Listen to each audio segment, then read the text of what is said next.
I am someone who is very competitive, and I'm someone who, if I'm doing something, I want to be good at it. Miss Grand! Miss Grand! Miss Grand! Czech Republic! Never really relied on makeup or clothes or, like branded clothes, like high fashion brands to make me feel worthy. It's part of productivity. Resting is productive. Like if we just go without a break, we burn out at some point. And you really taught me also to just do something, or maybe do absolutely nothing and be okay with it. Yeah, if I'm gonna read a book, it has to be a self-development book. You cannot waste this time on reading a novel, and it was like so many things that I'm reprogramming in my mind.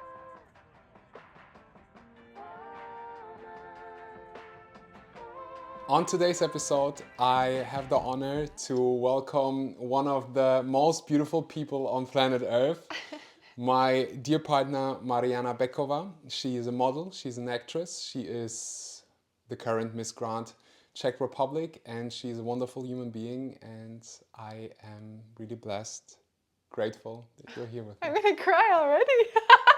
Stop it. I've done so many episodes, so many interviews, but I never get as nervous as when I'm interviewing you. I know, I have the same with you for some reason, but it's nice. Yeah, I'm it's a excited. good practice. It's good practice, yeah. Also, when you do the acting, it's so funny whenever you act, it's easier for you to do it in front of like strangers. Literally, like it's literally easier for me to act in front of big producers and directors than it is to act in front of you. Like I was telling you literally yesterday, I was like, oh my God, if I have to do like my scene in front of you, I will probably pee myself. So yeah, it's good practice. Yeah, it's good practice. I'll do a podcast with you. You might do the next acting scene. We'll talk about it. So on today's episode, I would love to cover many things. I think for many women, especially young women out there, you are a role model. For me as well. Oh. I would maybe like to start talking about Miss Grand. You're currently Miss Grand Czech Republic. You spent months in Asia. I would love to know, first of all, why did you decide to join Miss Grand? And in general, this beauty world, pageant world. That's a great question. And I think just to start, also, many people ask me often, what is it that you do? Because I do so many things. And I was recently just thinking about it, like, I'm Miss Grand, like I'm Miss Czech Republic. And I do so many things, yet I feel like none of them actually define me, if that makes sense.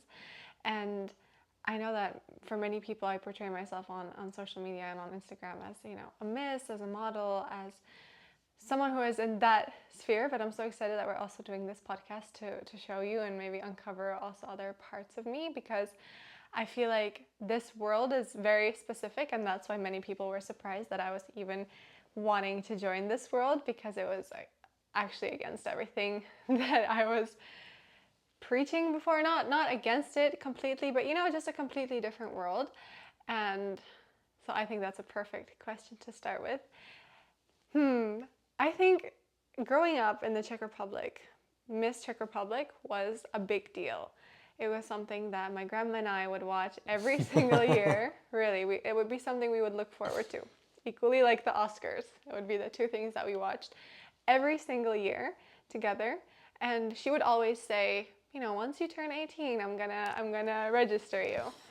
And she kept saying it, and then she did. She registered me, and I felt like it was an amazing opportunity. If you have a big dream to be in the entertainment industry, which I had ever since I was a little girl, I wanted to act.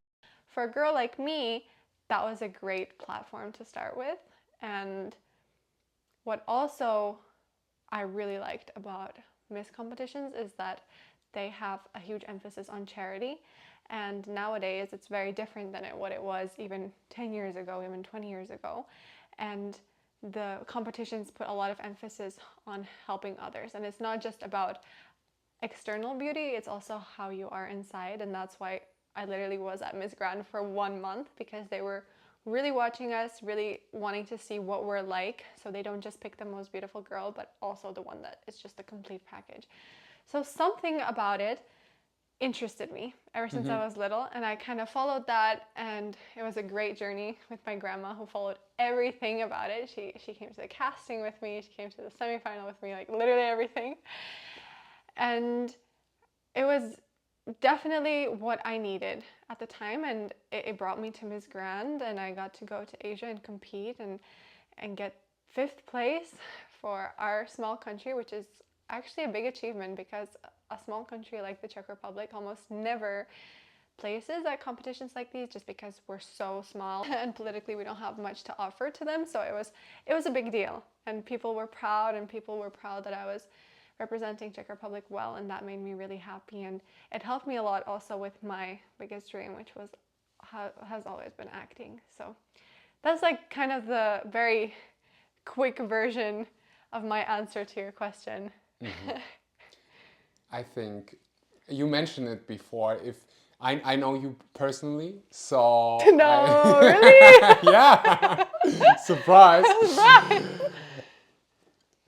If you would know Mariana personally, it would be like 90% of the time she doesn't wear makeup. I would even say Yeah. 95% of Like the time. 99% of the time. 99% of the time. So tell me a bit about like how challenging was it for you to all of a sudden wear makeup every day and high heels every day? I don't remember ever, like in our personal life, in our private life, that you were ever that you would ever use high heels. Yeah. I don't even know if you own high heels. I've never seen them, but yeah, That's take true. us.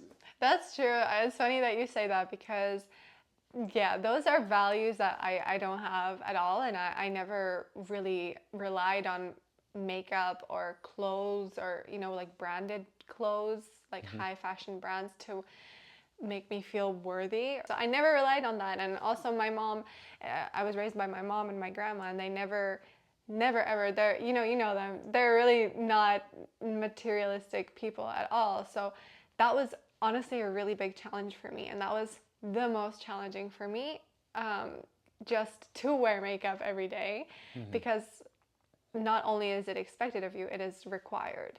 It was challenging for me because I feel like I didn't prepare for it from my age of 5 like other girls, and so I was like really behind in a lot of things, and obviously my organization prepared me as well as they could, but it was just not the same as if you're preparing for 15 years before. So I worked a lot on my walk because I was not good at walking on high heels because I never walked on high heels. You know me, like I always walk barefoot in Bali. I just don't even wear shoes. And so I joined Miss Czech Republic right after we came from Bali, right? Like 3 months after. And I was used to just wearing a bikini and wearing flip-flops, salty hair, no makeup, just chilling, just being like super comfortable with myself, like really just loving myself the way I was. And then I was put into this situation where I was kind of told like everything that it was wrong with me. And it was sort of a harsh reality check where I was told everything I should maybe change about myself, like what kind of plastic surgeries I should get, how much weight I should lose. And it really messed with me at the beginning because I am someone who is very competitive, and I'm someone who, if I'm doing something, I want to be good at it. Oh yeah, she always wants to. just like me. Yeah, because I think like if you're doing something, or that's also the thing, like that's what I was conditioned to believe. I was conditioned to believe that if you're doing something, you're either going to win or there's no point in doing it. And that is a horrible mentality to have, honestly. And that's something that I worked a lot on during therapy last summer when we went to a lot of retreats. And it's something that I'm still working on because it has limited me so much, where it got to the point where I couldn't just do a hobby just to do a hobby. There was nothing that I did that was like pleasurable, like enjoyment, things that I would just do for pure pleasure, because everything had to be, okay, I'm gonna win at it.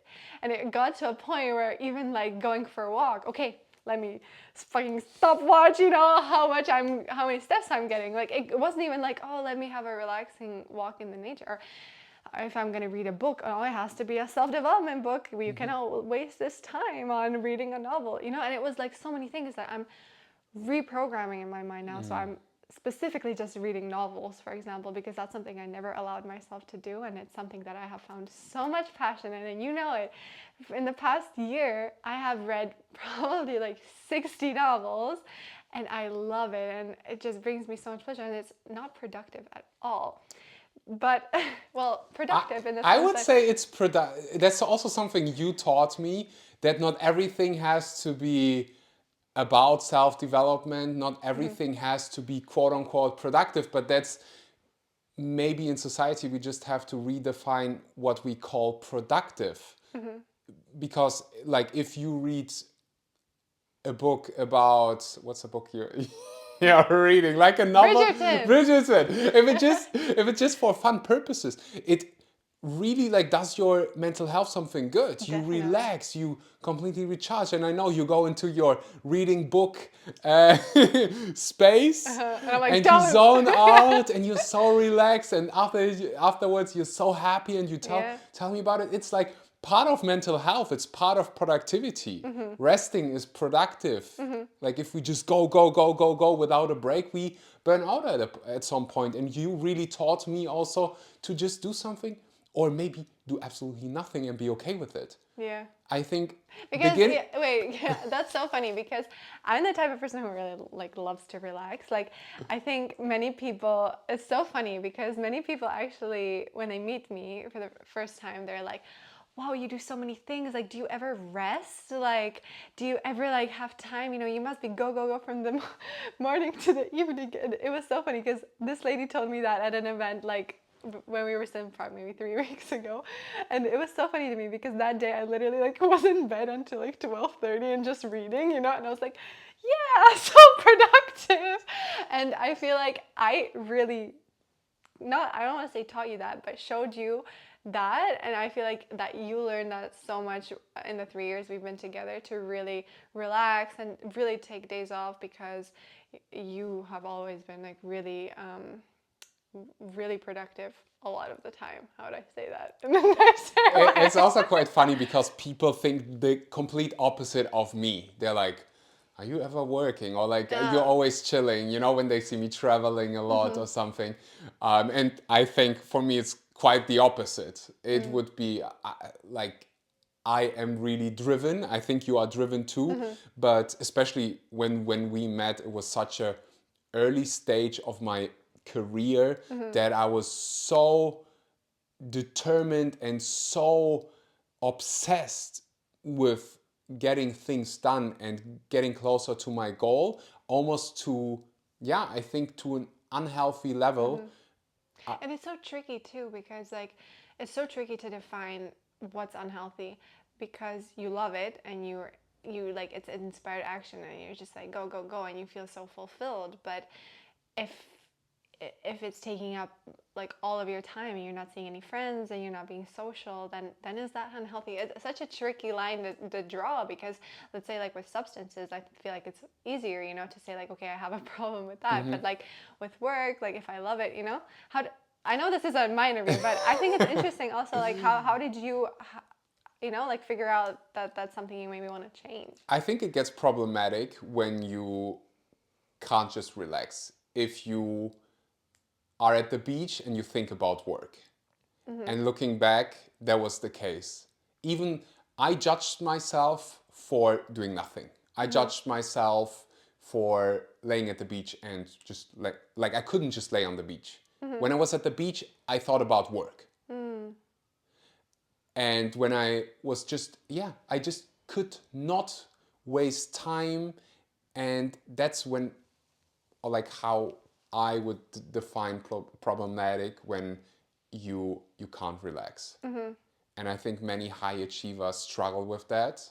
And also business owner, because there's always something you can do. Like always. It's not like you are employed and you go to work at 9 and you finish at 5. There is always something.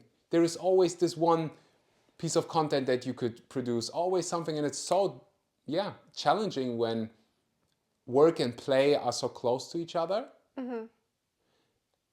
I found for myself that through also you and working on myself, retreats, therapy, that it helps me so much to take days off or also go on a holiday without my phone, without creating a vlog, without making a video.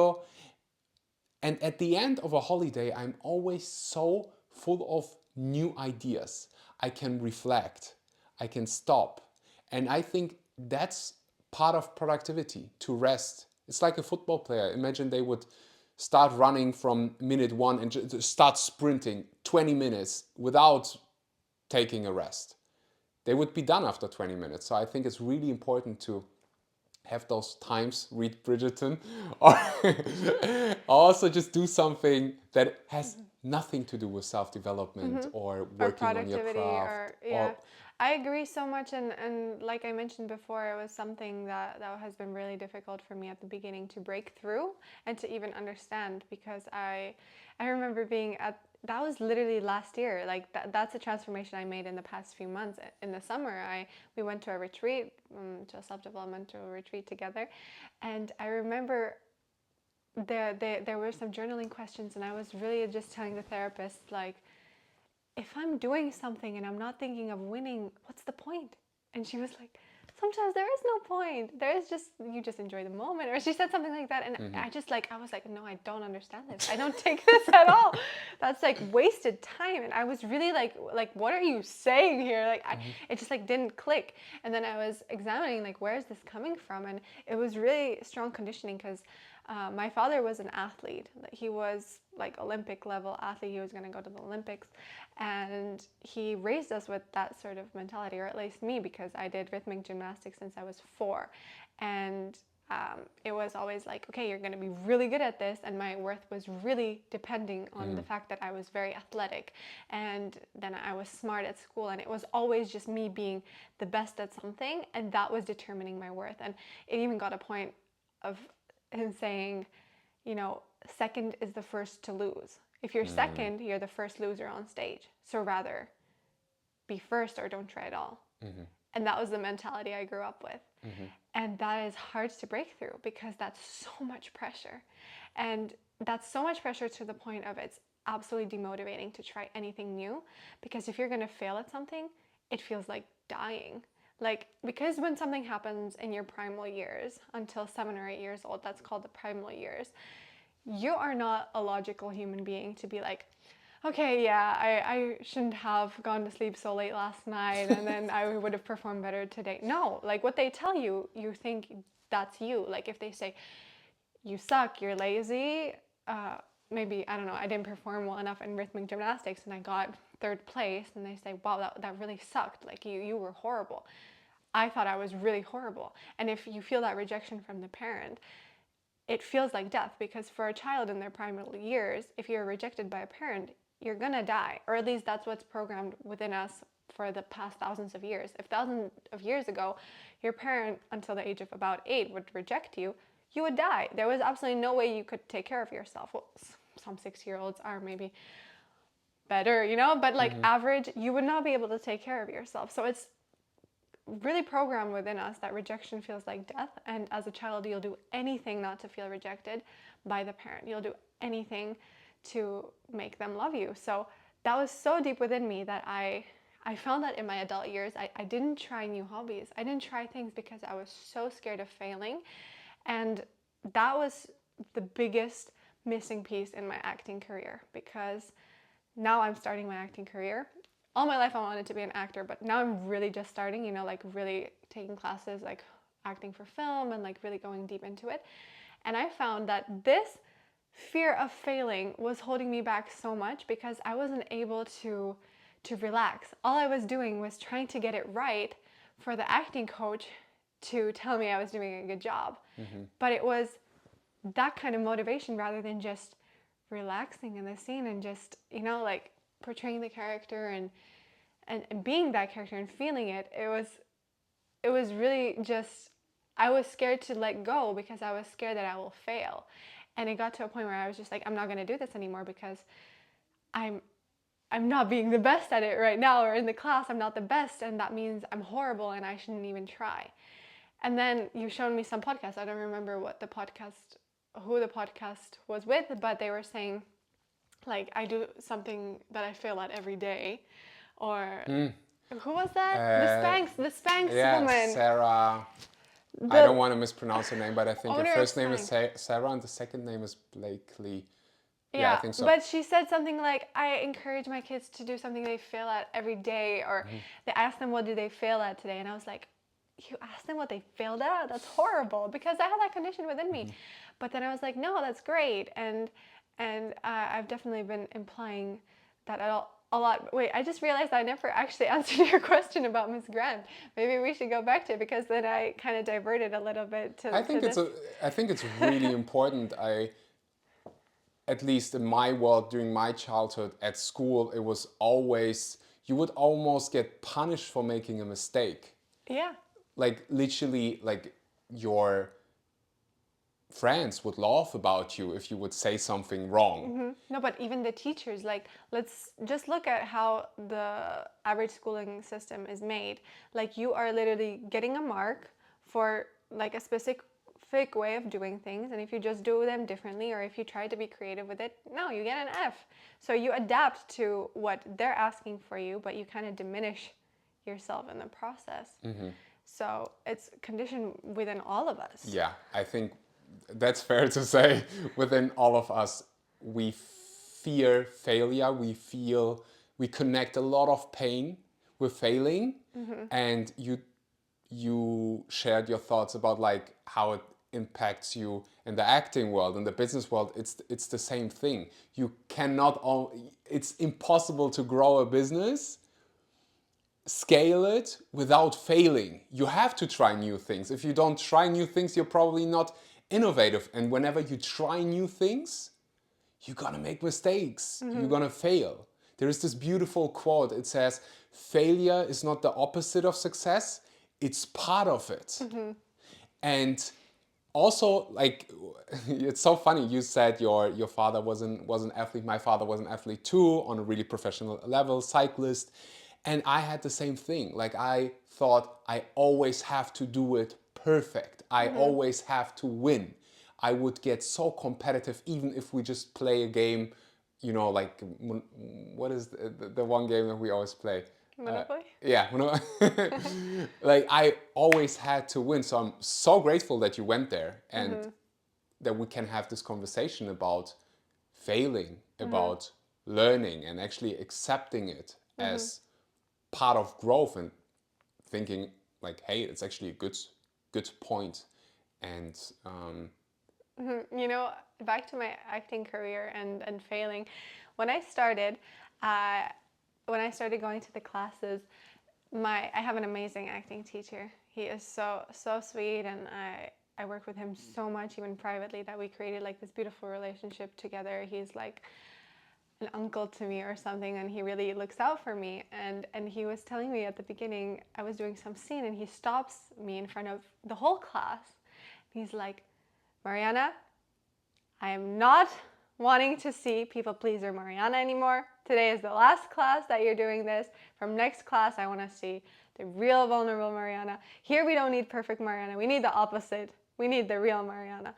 And it was such a transformational moment for me, because he saw right through me. And this week I did the scene in class, and it was the first time that I really felt that I just didn't care at all what anyone thinks of me. And I was just like, what am I waiting for? You know, like literally, and I feel like we even had the conversation a day later, like literally we could be gone tomorrow. Like, we have no certainty of anything. And why am I holding back? Like, why? Like, why? Because for the longest time, for example, I felt like I couldn't forgive my father, let's say, because I felt like if I forgave him, it would mean that what he did was okay, and I would kind of like lose my power in that sense. In the same way, I felt like if I stopped people pleasing, I would somehow lose my power. And I realized, like, no, like I'm actually hurting myself in the process of doing that, because if I talk about the forgiving part, if I forgive someone, I don't forgive them for them. I forgive them for me. And when I really realized that, it helped me so much. And this week in class, I was really just like, I had like this epiphany almost of like, you know, I might not be here tomorrow. Not that I'm planning on manifesting anything to happen, but just living more like that, like, I'm not going to waste any more time. And I'm just going to go full send. And you know what? I surprised myself even. And then I had this really profound scene where even the acting coach was like, what is going on? Like, who is this new Mariana? You know? And I was like, yeah, I realized, you know what? I'm not going to hold back anymore. Just so you know. And he's like, okay. And it was almost like 20 kilos have been lifted off of me, because imagine a lifetime of people pleasing and then you just change that. It was definitely transformational for me, but it didn't come overnight. It's not like one day I woke up, you know, it was like a process with my therapist also, on years of working on this that led to this moment. And it's not like I don't care what people think of me at all anymore, but it's definitely better. A couple of things that I also, from a man perspective, want to mention. This vulnerability, also as a man, is something such wonderful. I remember when we started our relationship, I already worked on it, but I have this background of you need to be strong, you are not crying, you never show any weakness. And whenever a person, especially female person in past relationships, would show emotions, I would be like, what is wrong with you? You're not supposed to cry. You're not supposed to show emotions. Like, what are you crying for? It's not such a big deal. But then through work, I learned that it's one of the most beautiful things to just share how you truly feel without this mask that you're wearing. And we share a therapist, and I love her advice. The advice that she gave me was, Axel, when you feel hurt or you feel betrayed or any kind of those emotions, speak it out loud. And she always tells me, Axel, just say ouch out loud. Yeah, we started doing that. And Say out loud, ouch. ouch. And it really helps me to, you know, share how I truly feel, instead of the defense mechanisms that we developed as children that might have served us in the past. What was your defense mechanism? I like the cold, not just ice baths and cold showers, but I used to, and I think I still do it sometimes, have this isolation mechanism that I just distance myself. I would ignore people. That could be a romantic partner, but also friends. In the past, you know, my caregivers. And I would just say everything is fine, but everyone around would know it's not fine. So that's what served me as a child. I had to do it, otherwise I would have experienced even more physical abuse. Now I don't have to be afraid anymore of physical abuse, but the defense mechanism was still there. It used to be days. Now it's minutes or hours, but if something would have triggered me in the past, especially as a young adult, it could be days that I ignore that person. Not ignore, like not see that person or run away, but just like... It's because you were so hurt, and yeah, it was just a defense mechanism that you created when you were little. And it's something that we uncovered together last summer in the retreat, right?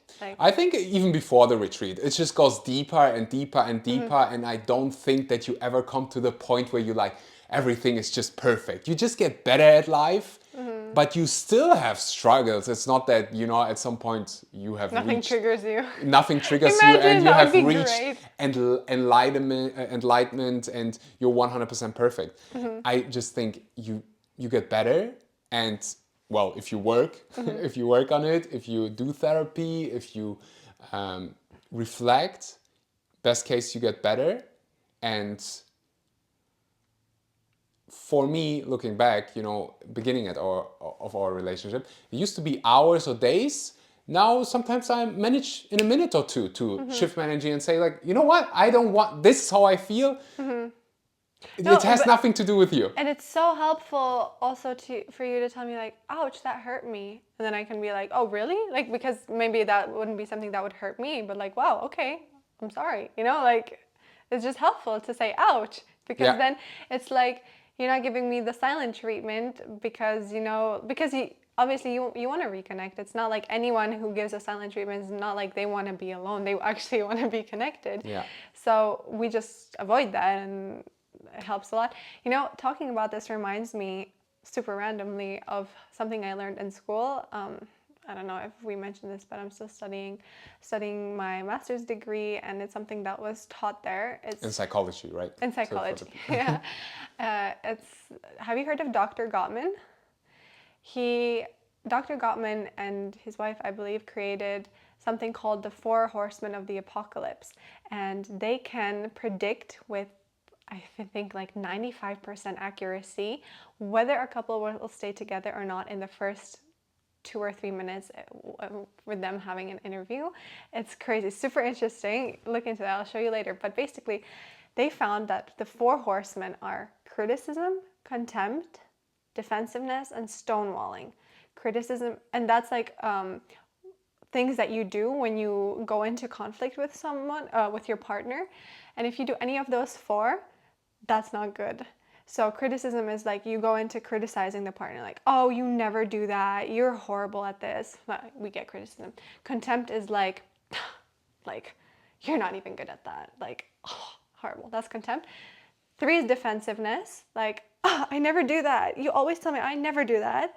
And 4 is stonewalling, where you just turn away. Guilty of the 3rd one, by the way. No, I feel like you are more guilty of the 4th one, the stonewalling, or used to be stonewalling is where you just turn away and give the cold treatment. You just like, you're so below me, or that you don't even deserve my attention, or like, that kind of energy.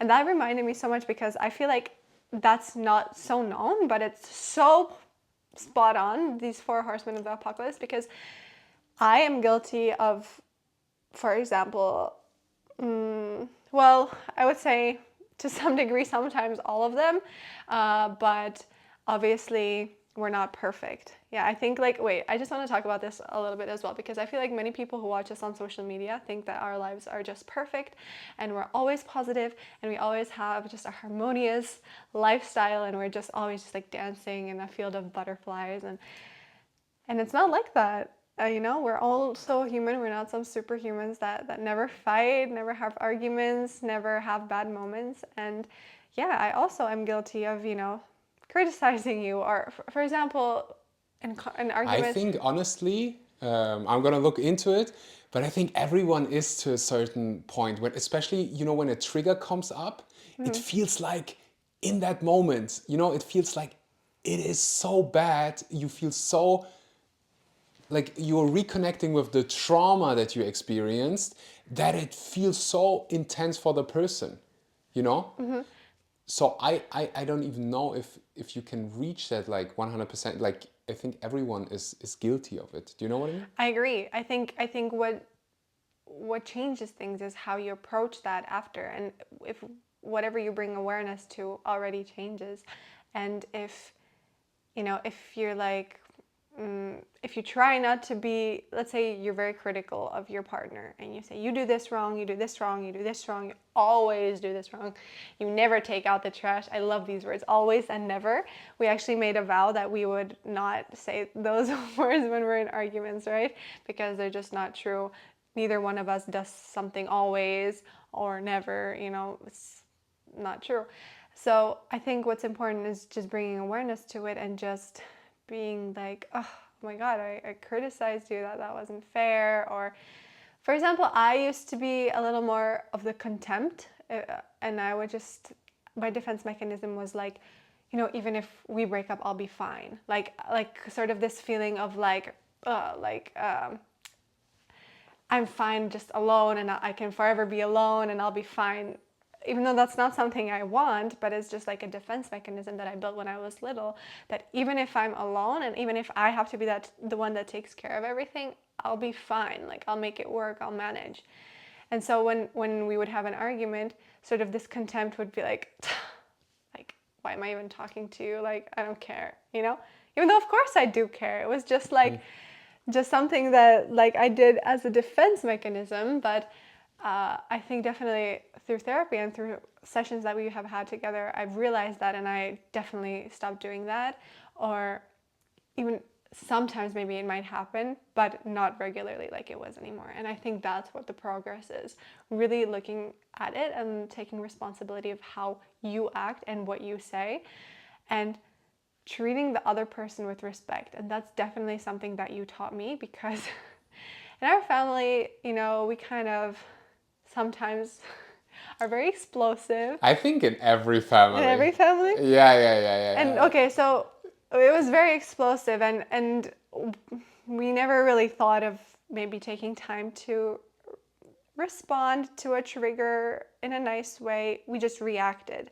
And that's sort of the point at which I met you, you know, and if I got triggered, it would be like, you know, like this sort of energy. Whereas you gave me a clear boundary from day one of, that is unacceptable and you will absolutely not talk like that.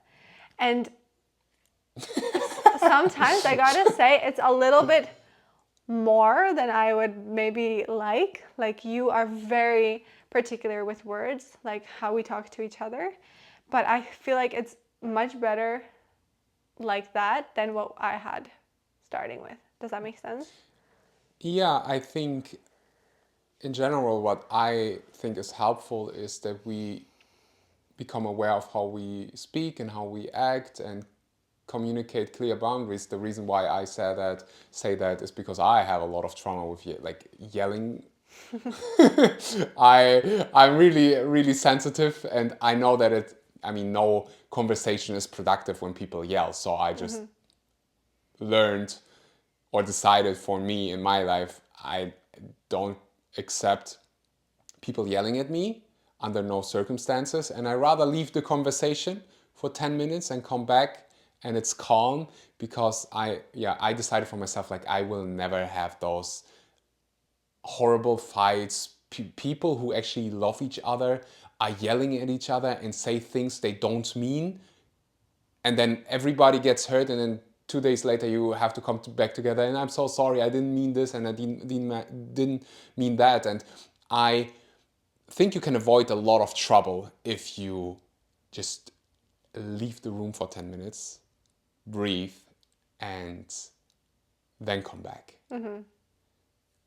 I agree.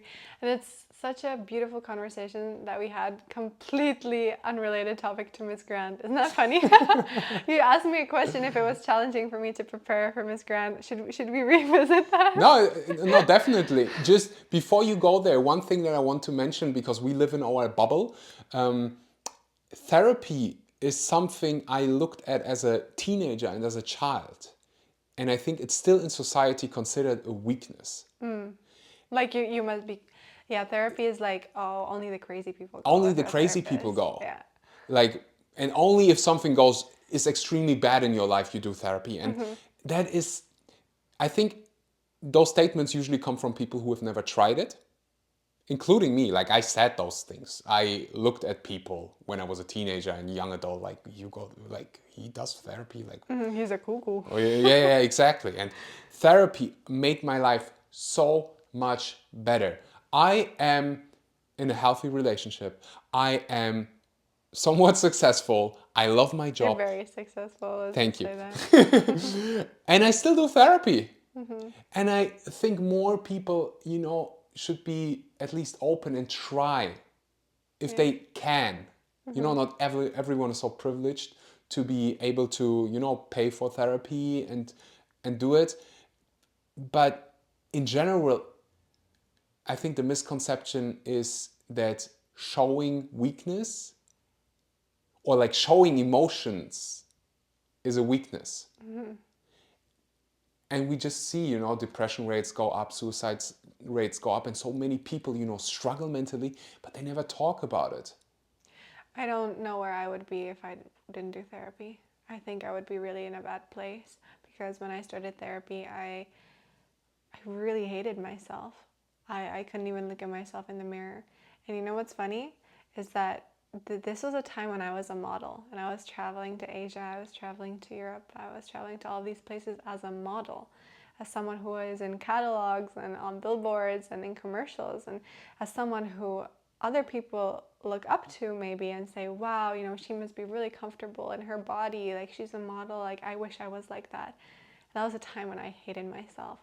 And one of the first sessions in therapy I had was the therapist asked me, what do you like about yourself? Like, you know, as part of her questionnaire. And I couldn't tell her a single thing, genuinely. And it wasn't like a sort of thing of like, oh, I'm not telling you something because I want attention. I want you to tell me how beautiful I am. No, it was genuinely, I had nothing. Like, I was like, no, I'm horrible. And I just, honestly, many days wondered if like this world really needs me. Like, it got to a place where like I wasn't even sure if I want to be here. And I'm so grateful to her because we worked every week together. Every Friday we would have our session. And so next week she asked me again, and I was like, okay, I thought about it, and I like my fingernails. And it's such a funny thing to say, but it was like the only thing I could kind of pinpoint about my body that I could say I like.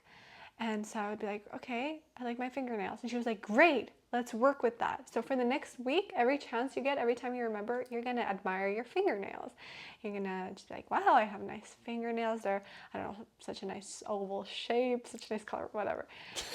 And then I was like, okay, cool. And then I don't know if a week or 2 weeks passed and she asked me again, like, is there something more you like about yourself, or do you want to stick to the fingernails? And I was like, you know what? I realized I actually like my fingers. Like, I like my hands. I feel like they're long and, I don't know, pretty.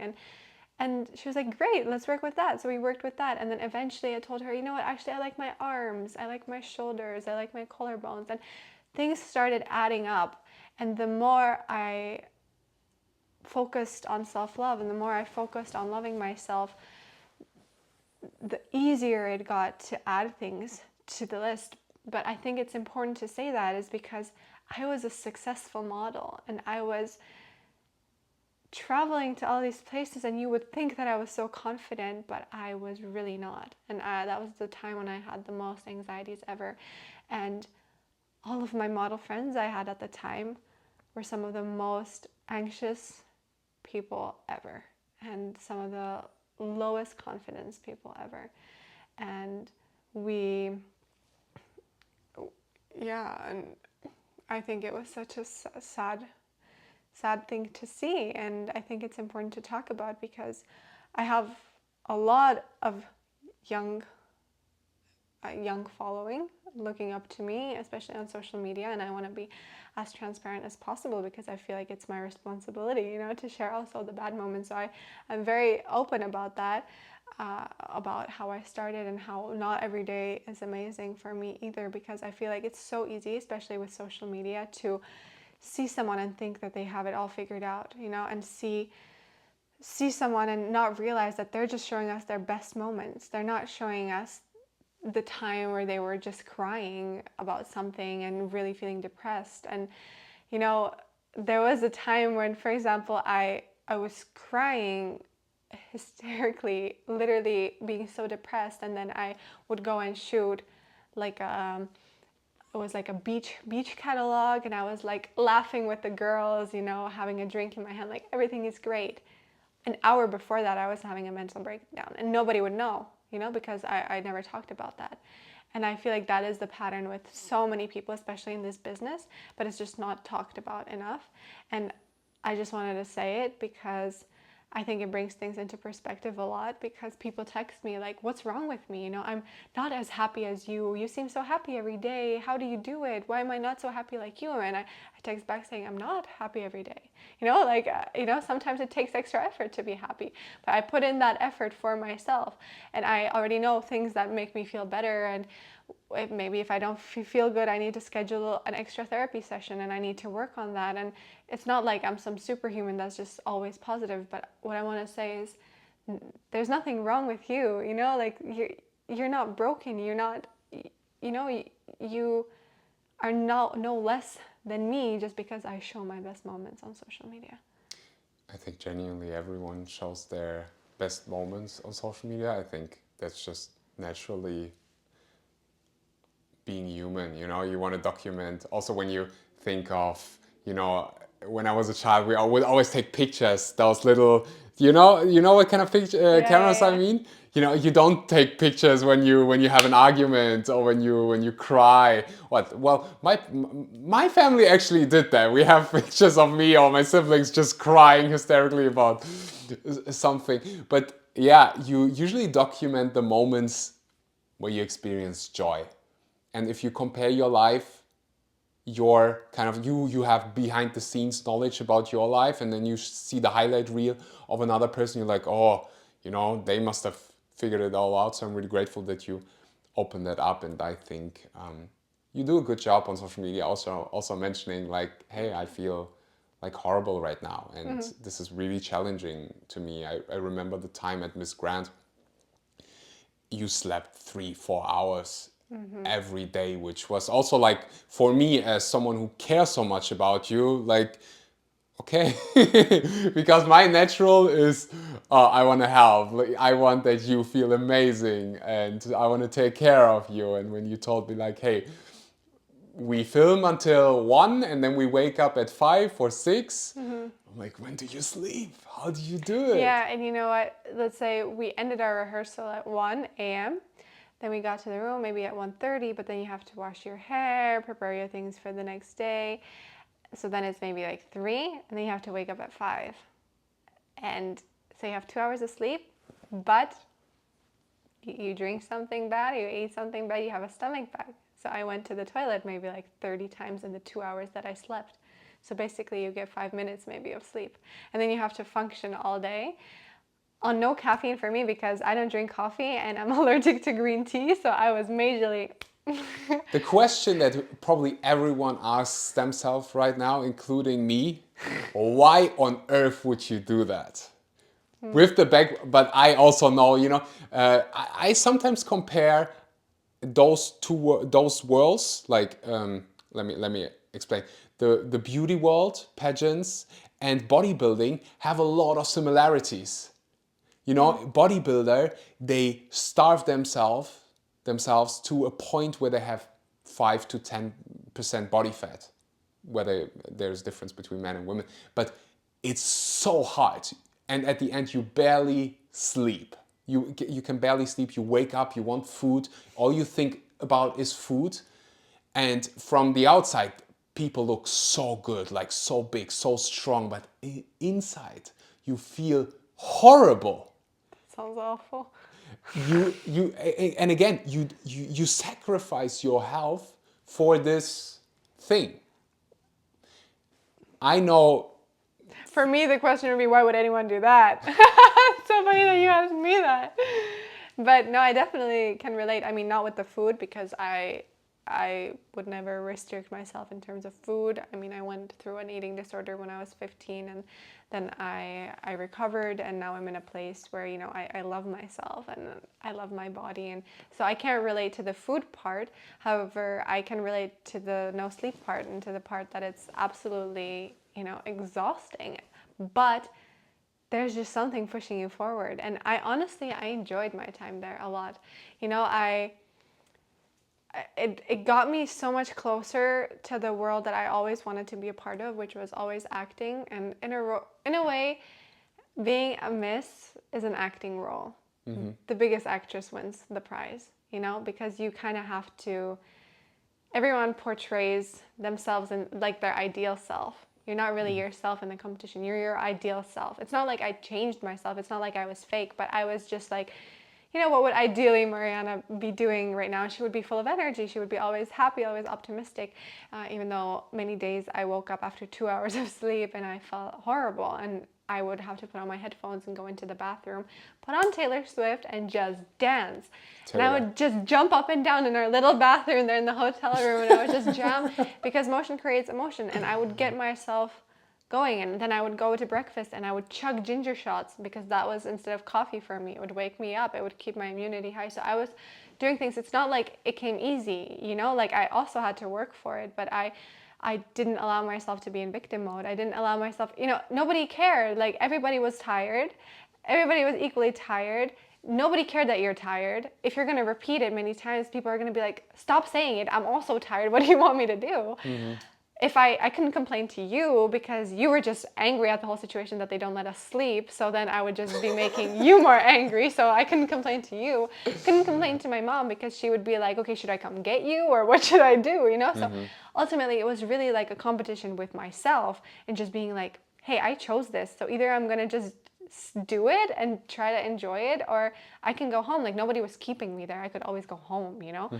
So that was like really a battle in my own head. And, you know, it was worth it for me. Like I actually enjoyed it. And what is the higher purpose?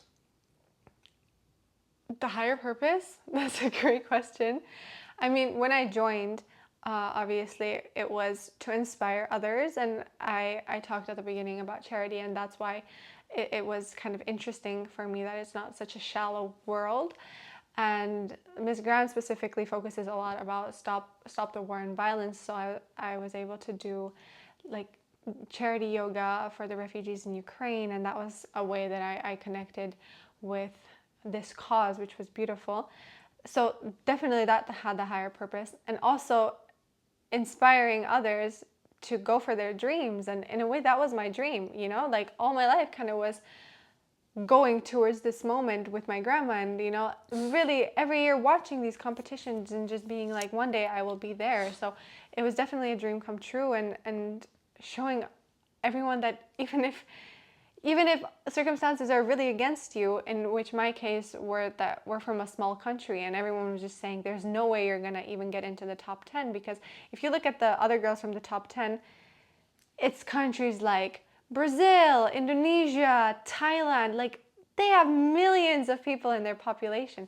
Czech Republic has 10 million people. We are tiny. We're not even like a fraction of, Indonesia has like 280 million or something. Like, you know, like there's just, all odds were against me, and I just loved showing people that it doesn't matter. You can do it anyway, and you can shine anyway. And that was my purpose in it, to just be like, hey, if I can do it, you can too. And if this is your dream, let me show you that it can be done. You know, so that was my kind of higher purpose in it. And just honestly taking it as life experience into my next chapter, which is acting. And I did so many live interviews in Thailand, in a country that I don't really understand the language, and learning the language kind of, and being able to talk on live national TV where millions of people are watching you. And it's not like you can make a mistake because they're going to cut it. They're not. It's live. And that we did almost every day. So that was an amazing experience for me to just learn how to talk better, how to be more confident and grounded within myself. And just overall, I gotta say, it was the hardest experience of my life, but also the best experience of my life. And I wouldn't change anything. So it definitely served its higher purpose. I think every sport, every competition, there is sacrifice. Like if you go to the Olympic Games, like you're gonna sacrifice probably your health, your sleep, your food. It's funny that you said it. You would rather like sacrifice sleep. I would rather not eat for a month than not get my beauty sleep. Oh no. And I cannot sacrifice my food. I can be days without food, but give me just one night of bad sleep and everyone around Everyone me, knows about it. Everyone will know. Like I can suck it up, but like sleep is just so important for. Sure. Sleep is just so important for your overall health. So is food, but yeah, everyone has preferences. And I also learned from like just watching the competition and watching this whole beauty world that I've never experienced before. I learned not to judge. I learned that it is incredibly tough. you have to be able to do so many different things. You can't just, not just the prettiest wins, but you also, you need to talk, you need to like, and the questions that you were asked, Oh my God, that was stressful. they were insanely difficult. So difficult, especially the question, at the end in the top 5, you get a question, which ended up being a political question. And, there's so much pressure on you. And that day, I actually got quite sick. I think it was because I just didn't sleep the whole month, and it was just quite stressful. And I remember the day of the final, we had our rehearsal until 1 a.m. and then my national director said that we got to practice before the final, so we would make the routine of how you walk, how you pose and stuff. We ended up practicing in the hallway until 3 a.m. and at this point I have a fever, a massive fever. I feel horrible. I'm like, I don't care about rehearsing, I just need to go to bed. And she's like, no, we need to rehearse. And I was like, eh. And so I wasn't feeling well at all. And then I ended up sleeping maybe an hour and a half, then waking up, going to rehearsal all day, smiling, being like super upbeat. Nobody knew at all that I was like actually dying inside. I was so not feeling well. And so everything was so stressful that like I had a few bites here, a few bites here. I was tired, I was underfed all day. And then you're on stage, and then at the end, the last part was this question. And I remember standing backstage before we went on to hear the question. We didn't even know what the question was yet. And one of the girls in the top 5 just like faints. And she's just like out. And I'm like, what? And so we get the paramedic, and I'm like there looking for candies, to give her, and I'm like giving her candy, and she's like, are you okay? Are you okay? It's like, okay. And they're like, 2 minutes till the end of commercial break. And we're there like trying to revive her. Like, are you okay? Like, it was that challenging for the body. Like, we were all exhausted. And she was like, she ended up being okay. She stood up, and then we went out, and then you hear the question. But just imagine the state I was in, right? Like, there was no time, because usually the commercial break, let's say it's like 5 minutes, and you can kind of relax, you can kind of take a few breaths, there are no cameras on you, you can chill out for a little bit. But this was like so stressful that none of us relaxed. And then we went on stage, and then we heard this question. So I was still trying to like calm myself down from what happened in backstage. And then I hear this question, which is super political. You guys can go watch it. It's on YouTube. And I'm like, oh my God, what am I gonna say so I don't like offend people? And it was not the easiest thing, but I just spoke from my heart, and I think I answered it well. But yeah, it's like you said, it's so many things that go into it that normal people would not even see. And still there's such a misconception of beauty pageants just being about like, oh, girls walking around on stage and you judging who's the prettiest. No, like, it's just work, and work goes into it. And it was definitely a very interesting experience. We were just talking about it together, like if I got the opportunity to go to another competition, would I? Because we were talking that there's this big competition maybe that my organization would like to send me to. And I think I would do it again. Like, there was just something at your face. Mark. I think there's something, I just enjoyed it. It was hard, but I enjoyed it. And I'm happy that you were there with me. I'm happy, really grateful that you supported me, because it was not easy, obviously, for us to be apart for so long, because it was not just the month of the competition. It was also me winning the working contract in Bangkok after all the way until December. So it was a long time, but looking back now, I think it's so worth it, because it has jump-started my acting career as well, just because of all the contacts I have now. And yeah, overall worth it. I think in general, it is one of the most challenging things to support. Like I always said it, and I will always say it, like, it's a world I wouldn't get in, like when your partner does something that I don't necessarily understand it, but I can try to understand it. Like, there was a part of my life where I did, for example, bodybuilding, and I did a bodybuilding competition, and I did similar things. Like, I starved myself. I ate like 1,600 calories and trained twice a day. That's like less than I eat. Yeah. Like, you sacrifice your health, your health, and your hormones and everything to just look good for this one day. But somehow there is this higher purpose for some people, and who am I to judge you and what you want to do? I try my best to support whatever you want to do. even if I don't resonate with this competition or anything of that. And I think that's also like, I'm grateful that you did it because it made me grow as a person as well. Even if I don't understand it, I know it's important to you. And you might not understand things that I want to do. Like, who even knows what I'm gonna decide to do? Like go-karting every weekend. But then there is no sacrifice in that. Go kart. No. But imagine your partner like does something like Formula One or any athletes. There is a sacrifice. I was just thinking about that. Like literally in anything you want, you will have to sacrifice something. And for example, now us being in the US, which has been a dream for both of us, right? To see it here, to be here for a little bit. And for me, particularly Los Angeles, because I always wanted to act.